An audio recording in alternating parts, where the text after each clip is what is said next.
Welcome to another episode of Keepin Orange and Blue. I'm Ryan Evan, joined as always as the Deuce, along with Chief Illini Wick. Bring you back to episode 71. Of course, since the last time we spoke to you guys, Illinois and Purdue were about to take place a historic top 10 matchup that didn't disappoint. Illinois didn't bring it home, but they showed us a lot, Kevin. They absolutely did. And there were some things that, we talked about it in the show on Wednesday that I was worried about. I was worried about Edey guarding Rogers. And I'm not going to be the bash on Ty guy, but in the 14 minutes that he played, he was minus 24 on the court. So you take that away. I mean, it's a big change in the overall grand scheme of the ball game. And it's something that I'm worried a little bit about going forward, about how Big Ten defenses will adjust to us and what will we see and how will we adjust. It's also one of those games, like, I get so sick of this rhetoric, like, oh, Brad Underwood doesn't make adjustments. Well, I'm sorry. Ty Rogers is averaging like 25 to 30 minutes a game this season. He's a starter. He's been a very valuable piece of the puzzle. He had a phenomenal December for this basketball club. He only played 14 minutes. That's a coach who adjusts. DGL played 9 minutes. It was played the largest scope of minutes that he's played in a meaningful game all year was on number one on the road in his hometown, where he got booed every time he stepped in the game. So we saw some things from the ball club that I'm really proud about, and we saw some things that the ball didn't bounce our way sometimes, and some of it was a little bit hustle, and Purdue had the energy of Mackey. It's a loss. We talk about it a little bit later on, what's this going to do to us in the rankings, because I know a lot of fans do care about that. But all in all, I'm still very impressed with this team and think they have a very bright future in this Big Ten race. 100%. I know we agree on a lot of things, not always, but I think and I got to say something, Kev. I don't think it's bashing someone to say that they didn't perform or play well in a game. I'm just gonna be honest. Yeah, exactly. And so people take that like personally. Like anytime I say something about Ty, I have about 5 people on X that give me crap and say, "Oh, you're always running him down." I'm like, are we talking about the person here or his play on the court? Because anytime I tweet something about Ty, it's usually after he's had about 2 of those 3 turnovers in a row. And to your point, it wasn't his play. It wasn't. He was playing bad. It clogged up our lane. We couldn't do things. Well, and what my point would say is, it's not play well, play bad. It's more of when you have someone out there who just literally refuses to shoot, unless it's within 4 feet from the basket, that's a liability. And Purdue was showing you why it was a liability, because they're basically saying we're going to put our 7'4", 300-pounder on you and leave him literally in the middle of the lane because you're not worth me to come out and guard. And Ty Rogers has so much talent. He deserved, that's just like a slap in the face, to be honest with you. I would take it that way as a player. Is like, they don't respect you and they're saying you can't hurt us. To me, I was irritated with him when 3 of the 4 attempts he had at the rim, he either lost the ball, he traveled, or he got it stolen from him. And when you're 6'6", 220, you can't let guys like Braden Smith take your rock. You can't go up and under on everything and not finish. And if you are, you better get contact where you can shoot free throws. So that's where my issue was with him. Now, the coaching staff probably behind the scenes will tell him the same thing. Doesn't mean he played terrible, but he was a liability. Now, that's not why Illinois lost, in my opinion. I think it was the glass. Oh, 100%. Yeah, it was the rebounding. And for a team that takes pride in that and who led the country in rebounding, sadly, the first play of the game set the tone for the rest of the game. Yep. Lance Jones misses a 3, right? Under the rim, right? Got 2 guys there. Someone should have corralled it. They don't. Goody and Guerrero lose the ball or whatever. Somebody takes it from them. Penn. Right back out to Jones. Bam, buries it. It's like, I hope this isn't going to be a trend. And sadly, that was the downfall of the team because we saw that 3 or 4 possessions in a row. Yeah, where it absolutely was. You're getting second and third chances sometimes to get the ball in the basket. And when you have the number one player, in the country really on your team, you can't give that team 3 chances to score, And then to me, though, what was so impressive with Illinois' resiliency is that it didn't matter what the score was. Like, they battled back, and I kind of always had that feel that they weren't just going to mail it in and just accept being beat by 15, like, oh, we'll be all right with 12. I knew they were going to battle back and, get to that over-under line at least.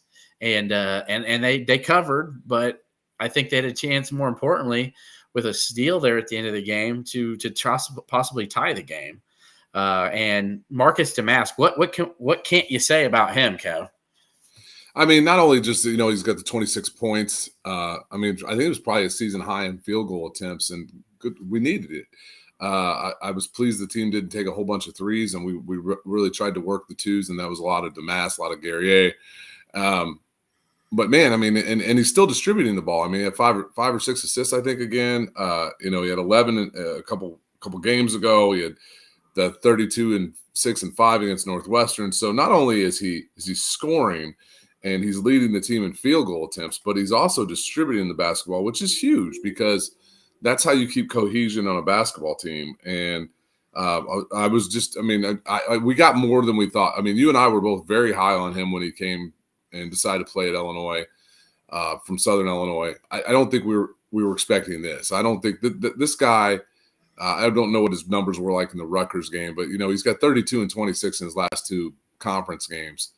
I mean, that's first team All Big Ten material. I mean, he has picked up the slack in Terrence Shannon's absence. He had 5 assists, and 1 of 2 from 3. He just is playing within himself. Yeah, he still has some turnovers, but you know what? If you watched, and a lot of people have talked about it, but unless you watched him, Brad Underwood had a team at Stephen F. Austin that went in and won a first-round tournament game against VCU. I believe Stephen F. Austin was a 12 or a 13 seed, and like VCU was a 5 or a 4. Yep. They went in there and beat them with a guy named Thomas Walkup, and then they had Notre Dame. Notre Dame got a tip in late. I mean, like with 1 second left to go to win the game, or else Brad Underwood would have had Stephen F. Austin in the Sweet 16. And I was clamoring for Illinois to let go of John Gross at that point in time to go get Brad Underwood, and he went to Oklahoma State, and I thought those dreams had sailed by, but obviously it wasn't the case. We've been looking for a guy like that because the Brad Underwood really knows how to take advantage of a guy like that. And Marcus Damask is, frankly, probably a better version of Thomas Walkup. He's probably a little thicker. He's not – I think Thomas Walkup might have been 6'7". I could be wrong. I don't know what he was listed at. I think Damask is probably just an all-around better basketball player, and he's got better tools around him. It'll be interesting to see how we can continue to utilize this as the season goes on. I will say the one thing, we're worried about how do we play Ty Rodgers significant minutes if teams are going to do the SAG thing, and that's what Illinois was really able to do against Northwestern.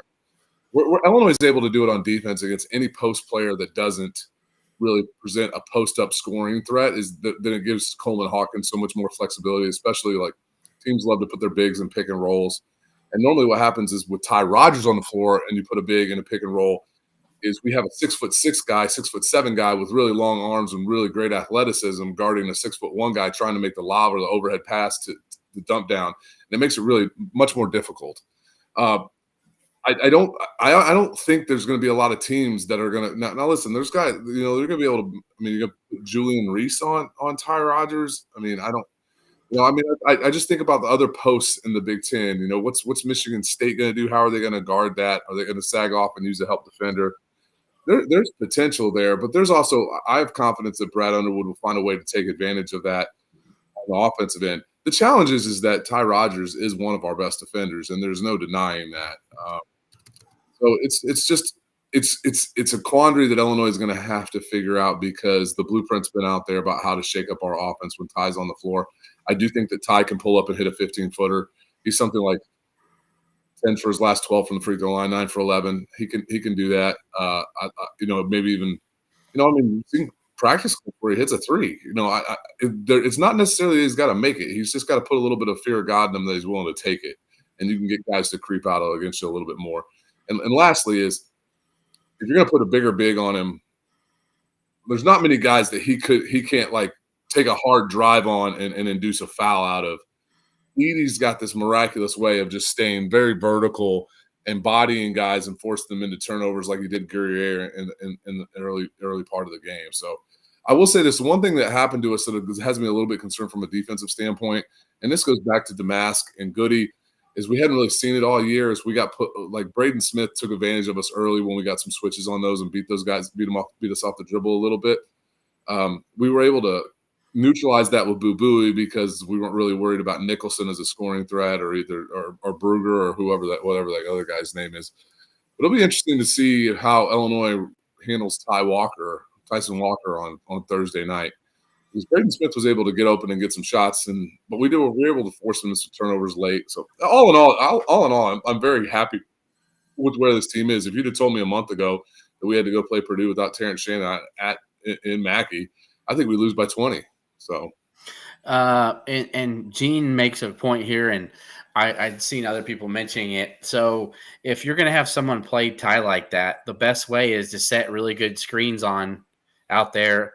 And think about this. You set a screen on the defender on the handoff, and then you're setting yourself up, your opponent for your teammate for a pretty good catch and shoot three. Yeah. They're gonna have to try to go over the screen because obviously they won't have the help on the hedge from a big. Listen, Brad Underwood's a really good basketball coach.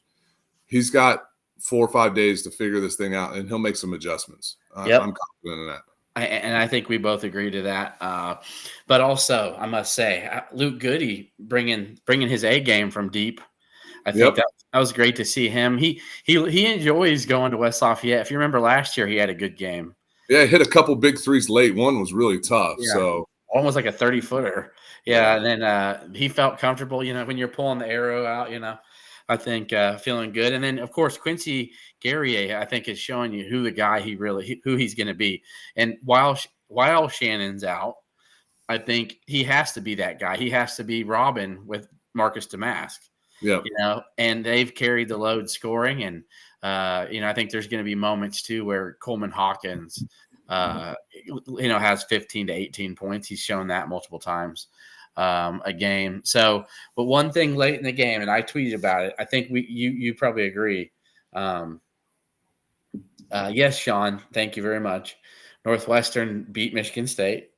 And that's something that, the whole team was watching.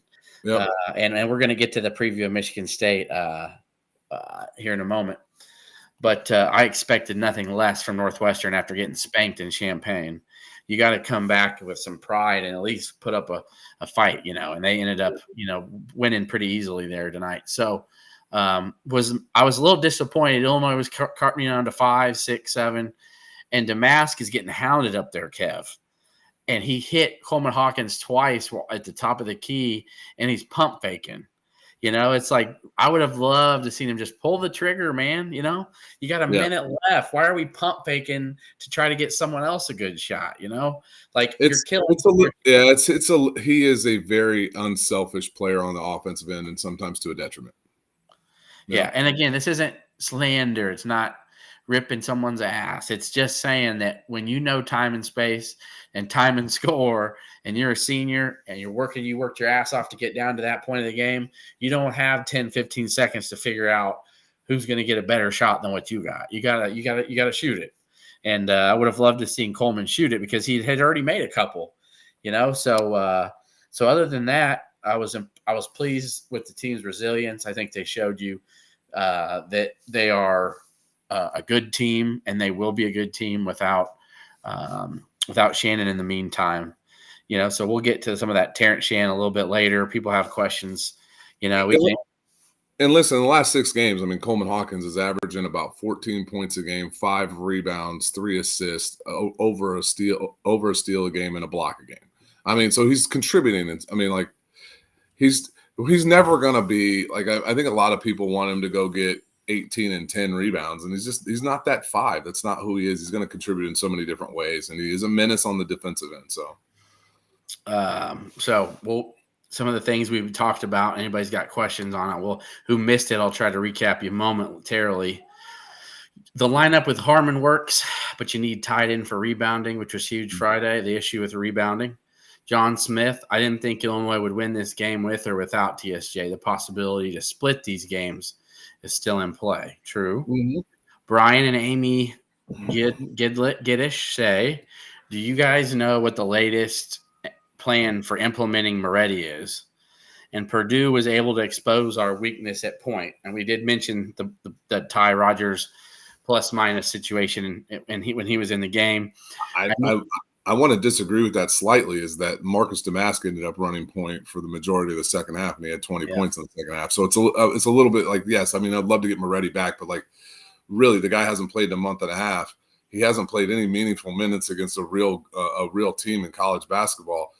When's the opportunity to do that? You don't get, like, I mean, when you look at the worst teams in the Big Ten, when do we get Michigan at home? A couple games here. We get Michigan, Rutgers, Penn State at home here in the next couple weeks. So maybe that's the opportunity, because that's the challenge is like, you can't really run him in, even if he's ready. You can't really expect major minutes at Purdue. But like you said, we get Michigan and Maryland. We get Maryland at home. They're looking like they're one of the worst teams in the Big Ten. They lost at Minnesota tonight. And then we get Rutgers in the house, and so there's some opportunities. Yeah, there's opportunities coming up here in the next 2 or 3 weeks, and those games are ones that Illinois, if you're going to win the Big Ten, they got to take care of business. Yep, absolutely. They got about 4 or 5 in a row that are teams from 10 to 14 where they're going to finish. Yeah, Illinois needs to handle the next 4 games in a row. It's Michigan State at home, Maryland at home, at Michigan, Rutgers at home, and then you go to Northwestern, which obviously Northwestern is a much better team at home, much better team. Then you get Indiana at home and out on the road at Ohio State. There's no reason they cannot win the rest of these games in January, but I would probably expect one of the slip-ups on the road either at Northwestern or Ohio State. Yeah. And David French, is the whole state of Michigan going to miss the tournament? I think regardless what happens Thursday, I think Michigan State will turn around enough to squeak in this year. I think they've shown you they're a really good team at home, and they've rebounded a lot better of late. And today's game was, I think, a lot more about Northwestern coming in pissed off and knowing that their NCAA tournament lives, you can't lose to Chicago State, get blown out at Illinois, and then come lose one of your biggest home games of the year. You got to double that up. You got to win those games at home. You beat Purdue. You got to beat Michigan State. They're going to have to beat Wisconsin when they come to Evanston. They're going to have to beat Ohio State. Those are the ones that they have to win. So it'll be interesting to see how the Big Ten shakes up and what it's going to be able to do for Michigan State and Northwestern and Nebraska. Like, what are these teams right now, that Indiana, that are staring at the bubble? Because frankly, there's 3 teams in the Big Ten right now that are surefire NCAA tournament teams, no matter what that dipshit Tyler Hansborough says. And that's Illinois, Wisconsin, and Purdue. And so what Michigan State and Northwestern and Nebraska, like, they just didn't have enough in the non-con. Yes, Michigan State has that Baylor win, which looks huge for them. And Northwestern took care of business by beating Purdue. So that's huge. So that both, they have a little bit of feathers in their cap, but the Big Ten's not going to provide a whole bunch of opportunities because there's a lot of blah after that. And I think 7 teams at max this year. And and I was just thinking, the course he has right now, I think that might be aggressive. Yeah, and that's okay. Teams like to cannibalize each other, and I think half the Big Ten is going to be that way. I think at the end of the day, we're going to get to Illinois, but I think you're going to see, Purdue, Illinois, Wisconsin. Okay, Ohio State is going to make it. I think they've shown that they are good enough to take care of definitely business at home, and so 4. And then you got, I personally think Michigan State's going to make it this year. That's 5. Yeah. And then I've got Nebraska making the tournament this year too. They play really well at home. I think I got a big one with Purdue coming up. I don't envision they're going to win that game, but I think they're good enough to definitely make it. And then I'm thinking about who would that be at 7? I know Minnesota is just like, it's not. I'm just saying though, they keep winning these games, man. They're going to end up at 22, 23 wins. Well, that's Nebraska to me. I mean, Nebraska's the one that just keeps like surprising. It's like, but no, that wasn't who I was going to say is 7. Who the hell was it? Indiana? No, I don't think it's going to be Indiana. Who is it? We'll look at it here. We'll go down as we keep talking here. We'll go down to it. There, I think I'm trying to figure out who I wanted at 7, but let's see who. I'll go down the list here real quick so we can just knock this out. So, what do you think the end's going to be? 5 or 6? What do you think, Kev? Like I said, I think there's 3 surefire ones, and I know people keep saying Ohio State. I mean, that team just lost to a blah Indiana team, squeaked by a blah Rutgers team at home. I'm not buying the Ohio State mojo. They got Wisconsin at home this week. That should be interesting to see how they handle that game. They've got a schedule that sets up for them to the rest of this month. Where ask me at the end of January where. Oh, okay. Shoot. Okay, Northwestern. Yeah, Northwestern is 7 for me. I don't think that-that's a stretch to say Northwestern, who, I think they beat Dayton already this year. Northwestern. Yeah, they beat a decent Dayton team. They beat a decent Dayton team. They beat Purdue. They just beat Michigan State. And yes, the Chicago State loss will be there, but trust me, that won't be the worst loss of any of the teams making the tournament. And then you look at Michigan State, Ohio State, and Nebraska's 12-3. Ohio State's 12-3. I mean, I think at the end of the day, too, with those nets and all those schedules, and I don't think the bubble's going to be super strong this year. Northwestern was my 7th team, so I felt like I knew there was somebody worthy of it. Yeah, we'd already discussed them at nauseam, so that's kind of funny. Yeah, but anywho, there we go. And yes, Wisconsin, Barry. What was it Barry said? Shout out to Nick Nasty, Kev. Okay. Yeah, that was just a funny story I left on the last show about Sarah Kustok asking his mom how he got his name. Yeah, okay. So now that we've settled, I think 7 teams are going to make the tournament. By the way, shout out to Rodnell Frazier, Trent's dad, who was watching tonight. He retweeted. I know Trent's kicking ass over in Russia, just doing his thing. And, nothing wrong with making 6 figures, at the end of it. Playing the game you love, living in beautiful places, and having a good time. So shout out Rodnell, former, not a former friend. He's always a friend. So with that said, Kev, let's talk a little bit about Michigan State. Obviously tonight they got beat up at Northwestern, and I've already had a bunch of people saying, hey, Ryan, that means we should kick their butt Thursday, right? That's just not how it works, No, man. There's so many matchup challenges that are different, and yeah. So here's my take on it, and Kev, you can take over.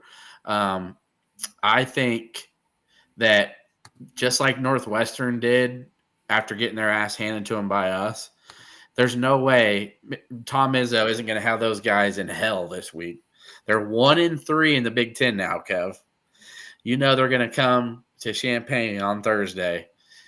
Madder and hotter than a hornet. They got plenty of talent. He's going to play they're the Rocky Balboa. They're disrespected. They're not playing well. Probably beat them up with a bunch of football pads this week in practice. Probably have them so angry and fired up, to come in and where they're going to be an underdog. And I just can't see them coming in and just laying another egg. I think Illinois will be the favorite for good reason. But if Tyson Walker's hitting and making shots and Malik Hall can make anything, it's going to be one of those nail biters that we always have with Michigan State. Michigan State seems to every year we've come. If you look at the games in Champaign over the last 4 years, even with Io and Kofi, remember the Io where he about broke his leg, and we come down and we missed it. Yep. And then they missed the layup and then get the putback jam to win. Yeah, Xavier, what was his name? Yeah, Xavier Tillman. And then the year before that, Io hits a 3 late, right? And Dan Dawkins is like, this isn't going to work out well for them. This isn't going to work out well, And then just last year, Illinois wins by 1 because they miss a free throw. Remember that? Yeah. Yeah. So that's just how I envision. Or even the game 2 years ago when we in Breslin when we were handling them, and then all of a sudden I think that was the game when like we needed Trent to bail us out. Like that was weird because we handled that game the whole game, and then all of a sudden they just come out of nowhere. And this is Tom's going to have his boys ready, but I think that both teams provide some matchup problems. Like will they run Sissoko on Rodgers is the big question, and if that's the case, you probably put Malik Hall on Coleman. Like I don't. They run 3 guards. Like if you're gonna put AJ Hoggard on Damask. They have to have we're gonna put their biggest, toughest guard on Damask. There's no way. Then we just work back in some screen action and get Tyson Walker on him, and he goes booty balls his ass. Yeah, I mean, I'm just telling you, they're not gonna just. They'll figure out a way to it's going to be tough to limit Damask, but the fact is that Northwestern had no guards big enough to do it. Michigan State does have some guards that are big enough to definitely give him a lot more of a fight than Boo Booey and Barry. So, but anyway, I'm just expecting a tougher game, and if I'm wrong, I'll take that too. But I just find it hard to believe a 1-3 Michigan State team is just going to come limping into the State Farm Center and just shit themselves. So, yeah, they're not. They're going to play hard, and they've got some dudes, but they don't have.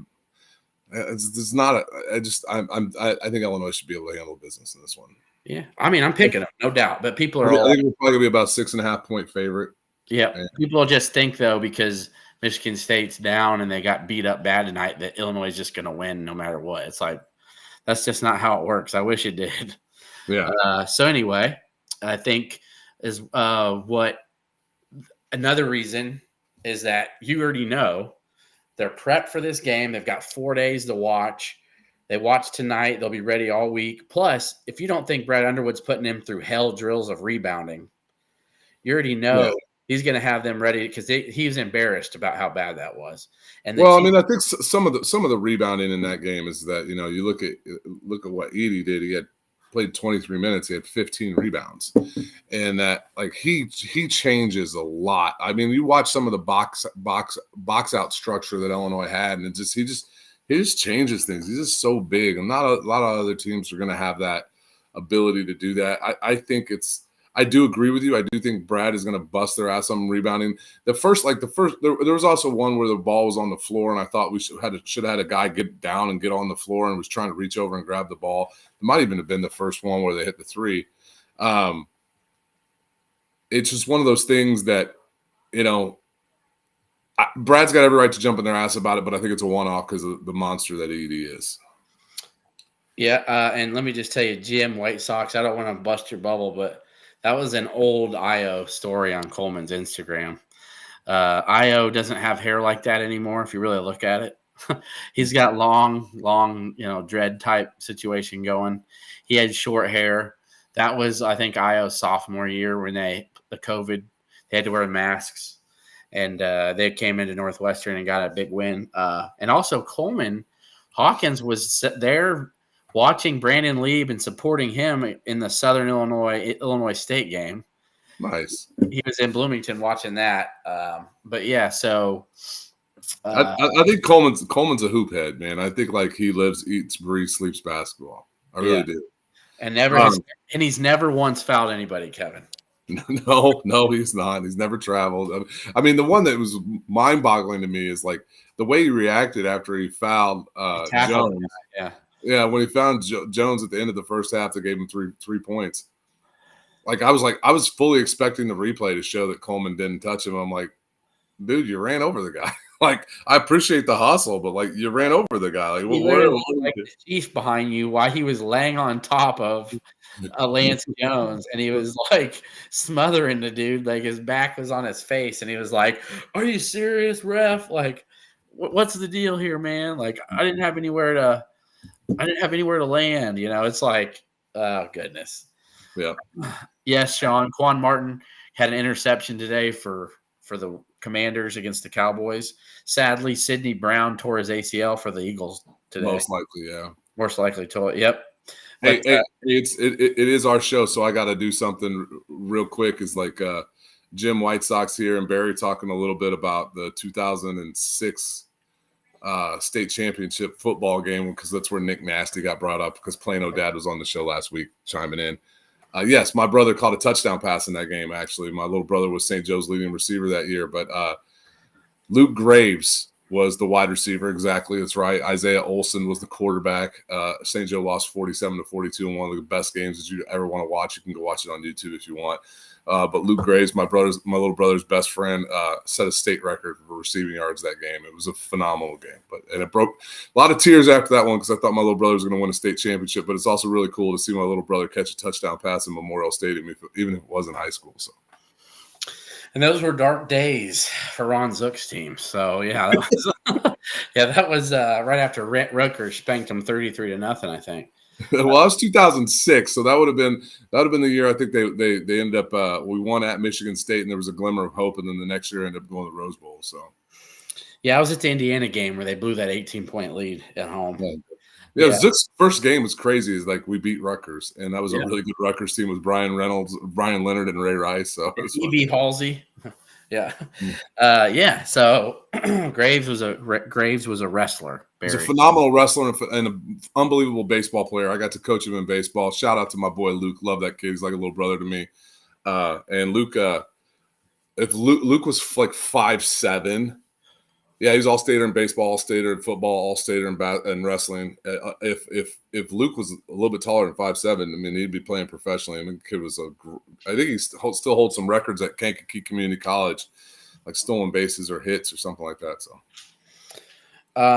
So with that said, I think I agree with you on the Edie rebounding thing. I get it. He's just a whole nother thing.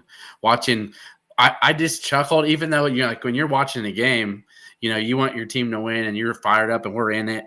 I laughed at the one where Luke Goody had perfect box out position, had him hit off his hip, was like ready to get it. And here, this is what it looked like. Edie's just like, let me get that real quick. Put that back up. There we go. All right. And they're like, foul on, they're like, blew the whistle on Goody. They're like, no. And Goody's like, what do you want from me? He's like, what do you want? Yeah, I posted the picture on my Twitter, and clearly Luke's grabbing his arm there, but you don't see, like, Edie comes from behind and just, like, gorillas him. And, like, I'm shocked Edie got 4 fouls. I mean, they called one over the back on him that I haven't seen called ever. Excuse me, it's not over the back, but you know what I mean. It's a loose ball foul because there's no technically over the back. That was kind of that hook one. I know what you're talking about, but this one there was no hook involved. It was just Goody was there prepared. He had him boxed out. Yes. Yeah, and Edie just was able to just reach his arm up over him without jumping and just grab the ball, and I'm just like, what's Goody supposed to do on that? It's like, and he's so big you can't root him out. I mean, when the guys are, if he's 7'4", 240 pounds, you can root him out because there's not a lot of base there. Like I said, I think that's a one-off on the rebounding. I think there was a lot of long rebounds that were kicked out. Michigan State doesn't shoot a lot of threes. They don't shoot threes very effectively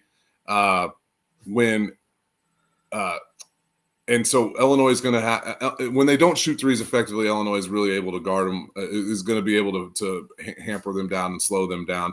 And listen, Ryan Guillette, like, I dedicate hours of my life to this show, and so do our fans. And if we want to talk about high school sports from years ago for 5 minutes, we're going to do it, man. Relax, dude.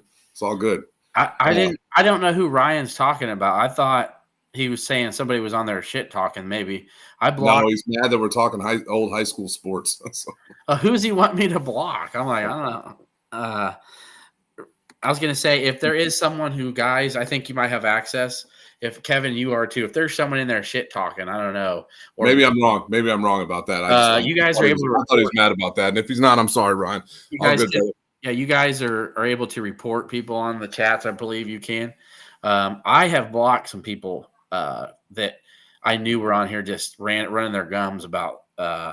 He's saying Hebrew Hustler. My bad, Ryan. My bad, RG. Forgive me, dude. I thought you were pissed. I was talking old school. I don't even see Hebrew Hustler. What? Illinois high school sporting events. Where's Hebrew Hustler? I don't see him saying anything. I don't know. I probably got him muted or blocked. I did with that. So, guys, you're able to report them if you want. So go for it, you guys. You should be able. Hey, listen. Illinois shit the bed in the first 5 minutes. We were down 20-4. We shit the bed a little bit in the first 5 minutes of the second half. And yes, we can look back, like Tim Hornback says, the shot, the three that Coleman hit right at the shot clock expiring. It was the right call. That hurt. We can look at just like little things, like Ethan Morton taking a three that hits the long side of the rim, bounces back up off the glass and goes in. I mean, yeah, we got the Goody one that rolled in, but that I've never seen that before. There's little things that didn't go our way, but you know what? In a game at Mackey, you're going to have to do that, and you're going to have to be able to execute. You're going to have to make that layup that Ty Rodgers was attempting there.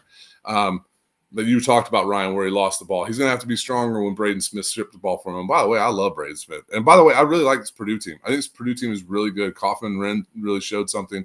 I don't think this is last year's Purdue team. I think this is a Final Four national championship good Purdue team.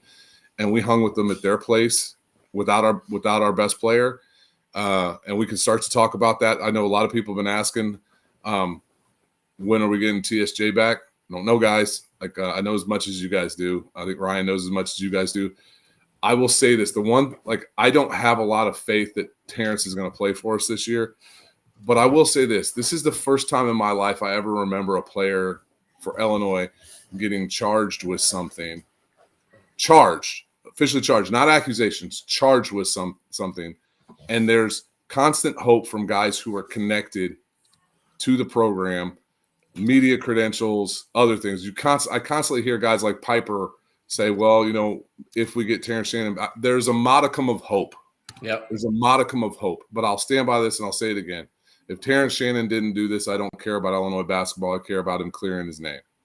If Terrence Shannon did do what he's accused of, which I have trouble believing, then he needs to be punished. If Terrence Shannon didn't do this and we can get something rectified with the DA really quickly, he has a chance to come back and play. And Jim, White Sox, yes, correct. The Texas Tech kid has been accused of underage sexual assault. That's one that, accused of, so therefore he hasn't been charged, so therefore he hasn't been suspended. That's a really weird situation. It was the sister of a teammate who's transferring out of the program now mid-year. It is a weird situation at Texas Tech. I kind of applaud Texas Tech in a little bit because it's an accusation. If there's a charge that comes out in play, I guarantee he's suspended immediately. That's the difference. Same with Brandon Miller. He was never charged with anything. And Brandon Miller would have been charged. Alabama would have suspended him. I just think everybody pay attention to January 18th.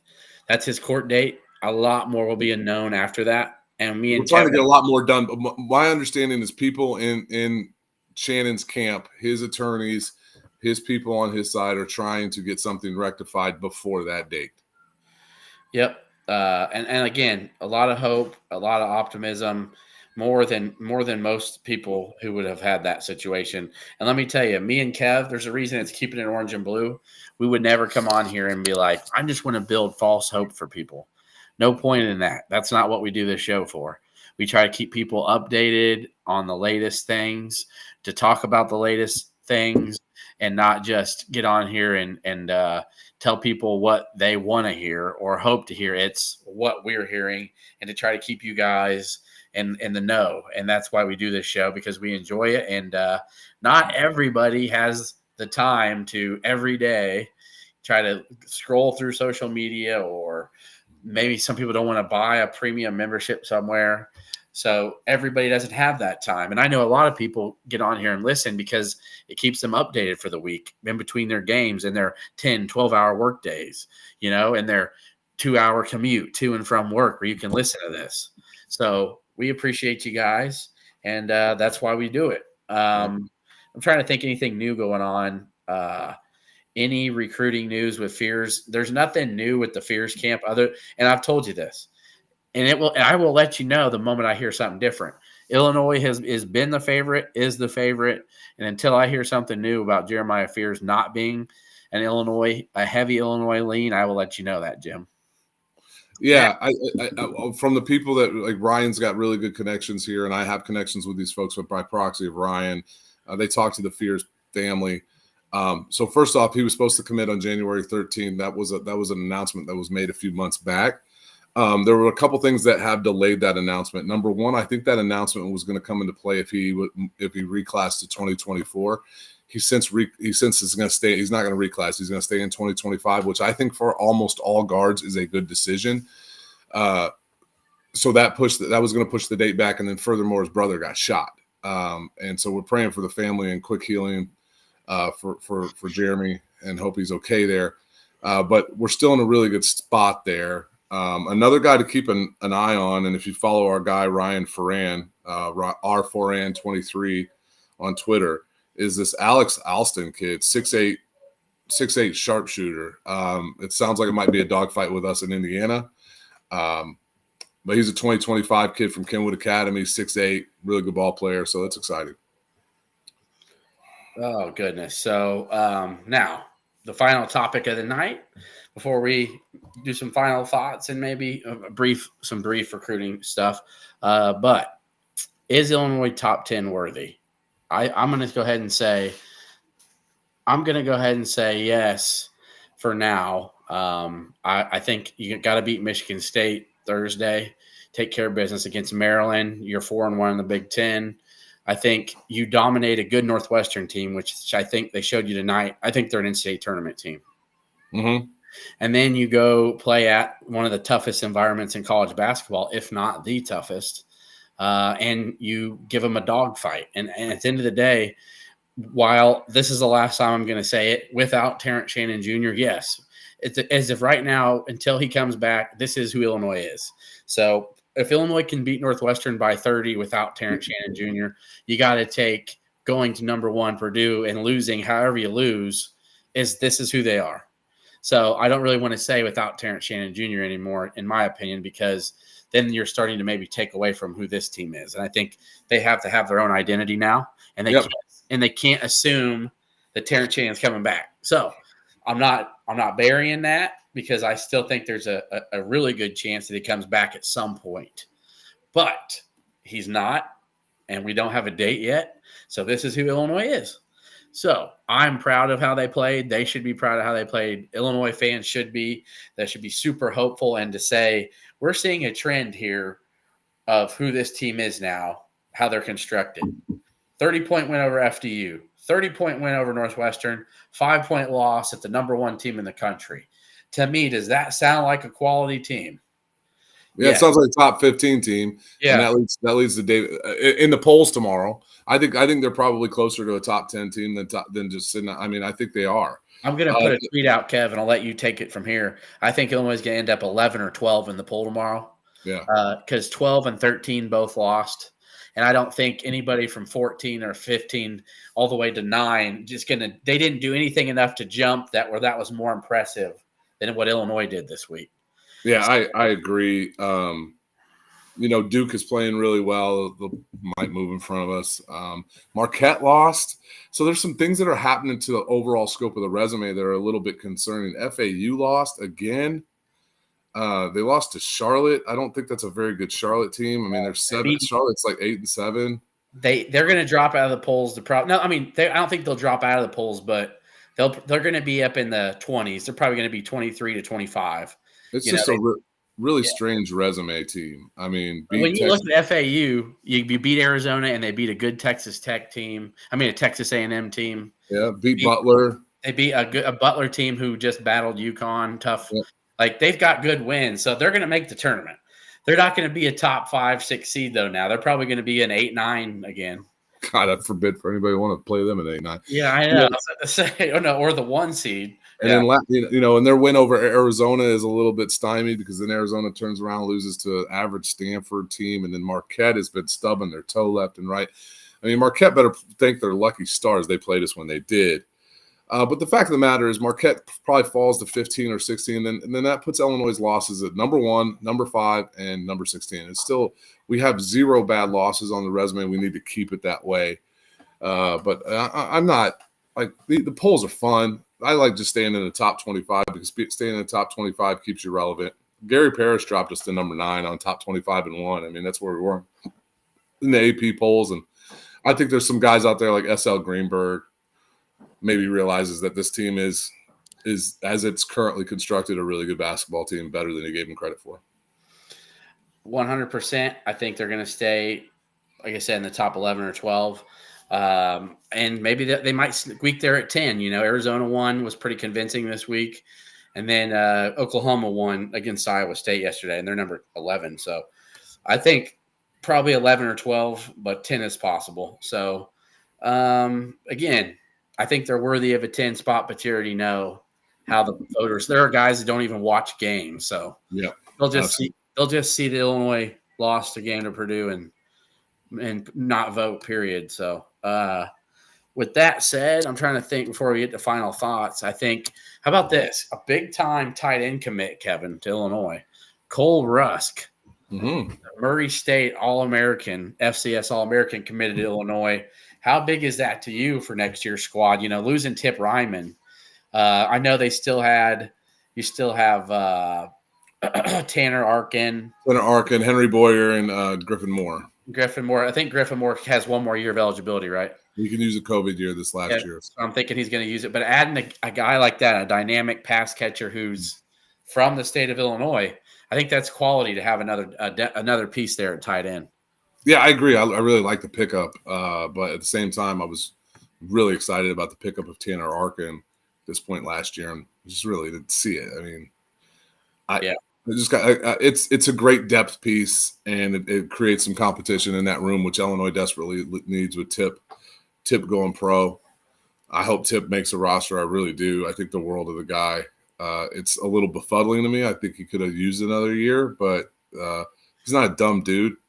Pretty sure he's on track to graduate. He's got a family. I'm going to go take care of it. So definitely. And let's just give a shout out to where it's due. 2-0 week for Merez Johnson. Yeah, putting it on people. Like if you go back and watch his highlights, not just from the win over the Ohio team that was able to be watched on ESPN or ESPN2, I believe, where he was dominating and dunking on people in the post. They beat a good Metamora squad who was, who won the state tournament last year, and he was hitting shots from deep with confidence. I think that's one thing about Merez Johnson as to why he's going to play next year. You're like, well, he's a top 30 kid. Yeah, well, they got Dane still. Well, yeah, okay. And if Dane leaves or not, he doesn't stretch the defense at all. Dane is better built for the team, the roster construction next year. Dane's going to be relied on, so I wouldn't worry about that. Dane's going to come through for us. Johnson does so much well, and he's just such an unselfish, and he's a competitor.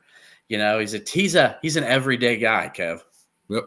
Yeah, next year's team's going to be really interesting, but we can talk about that when the time comes. So, all right. Well, that moves to final thoughts, Kev. I'm going to let you take it away first. Usually you have some good stuff. I don't know about golf. Golf season's not here, so. Oh, it is. Chris Kirk won today. I was pulling for Shahid Thagala, but he didn't win. So. No, hey, listen, there's something to be enjoyed about Illinois sports right now. We can talk about, goodness gracious, Quan Martin getting a pick, but it's sad about Sidney Brown. Chase Brown got 11 carries. Joe Mixon might be done in Cincinnati, so there's optimism there. Johnny Newton's going to be a day one pick, and this basketball team is really good. And it's been a long time since we've had this much positive momentum in all our sports. Yes, we missed a bowl game. Yes, the season was a little bit disappointing on the football field, but the success that we had last year and the talent that we've had on the field is translating to Sundays, so it can make it a little bit more interesting for you to watch on Sundays going forward. And especially, there's going to be NFL guys in the playoffs. Spoon missed the playoffs, made the Pro Bowl. Happy for that guy as a rookie. Pretty awesome achievement there. He made a great play today on James Conner, one of the best tackles you'll ever see a corner make. But going back, basketball, these guys are still such a fun watch. They're a great watch. They've got guys that just play hard, play for each other. Yes, we lost. We lost a game we probably could have won had we tightened up some things. That makes you feel really good. And don't let the negativity that's happened to this program in the past few weeks impact your overall view of what is still a really good basketball team. 100%. 100%. So for mine, you know what? I figure with final thoughts, we can talk about anything. Congrats to the Dallas Cowboys for winning the NFC East. I think this is the year they get past the divisional round and will make it to the NFC title game. Here we go. which would be a long, tall task to beat the 49ers. But if you're going to make the Super Bowl, you better do it big. So it's going to be a tall task. But congrats. The Eagles have just fallen apart. I don't know what happened with them. Like, just something happened to them, Kev. I don't know. But when the Giants are beating your ass like that, you might need to be some changes. I don't know. It's just wild. Anyway, the Cowboys were the most consistent team, in my opinion, the highest explosive offense. They get to host the Packers next weekend. Don't know what day or time yet. I saw them announcing dates and times. It looks like the Monday night game is going to be the 4-5 matchup. You got the prime 3:30 window, 2:30 window on Sunday against the Packers. The 3:30. The 3:30. Yeah. Sorry, I was thinking my app was showing. So the Fox game at 3:30 on Sunday. Okay, cool. Yep. All right, cool. And Jerry World. So that should be a fun one. And again, Buck and Aikman probably. What'd you say? Buck and Aikman probably. Yeah. No. Buck and Aikman do the Monday Night Football game. Oh, I forgot. Yeah, it's going to be your tight end, Greg Olsen, and Kevin. Yeah. So that's congrats to them. I know some of you Illini fans are probably like, the Bears had a chance to knock the Packers out, Kev, and well, we saw how that went. So Jordan Love's a lot better than I thought he was. Yeah. Real quick before we go, you don't think Justin Fields is the guy? I know you don't. Do you think they draft a quarterback, or do they give him the reins one more year? I think he's done. I think he's done in Chicago. Okay. That's going to be a big topic going here in the next. It's going to be fun. I'm a between the lines guy, so it's going to be. Oh, that's a great question from Dave French. Well, we'll go ahead and answer it, Kev. Who do we think wins the college football playoff tomorrow night? Michigan. I think Michigan. Yeah, I think Michigan is. I think their defense is way better than Texas's, and Washington can struggle against the run. And I think you saw that the Michigan could get it going against Alabama a little bit, and Alabama's front's way better than Washington. So I think Michigan flat out dominated the game against Alabama in everything but the most important area, and that's the scoreboard. Yeah, Michigan had some really bad turnovers, really bad special teams. It's weird; they only get one exact week to fix it. But I trust Michigan a little bit more in these situations. I'm gonna be rooting for Washington though. I can't root for Michigan to win a national championship. So Dylan Johnson, their running back, is hurt. He's just gonna play, but he's hurt. He hurt himself on that stupid third and run. Anyway, that'll do it for us here. You will hear from us next weekend, you guys. Hopefully after a 2-0 week from Illinois. Yeah, we've got Maryland on Sunday, so we'll have a game fresh to talk about in Thursday night's game as well. So that's right. Swap me out. ILL. I and I.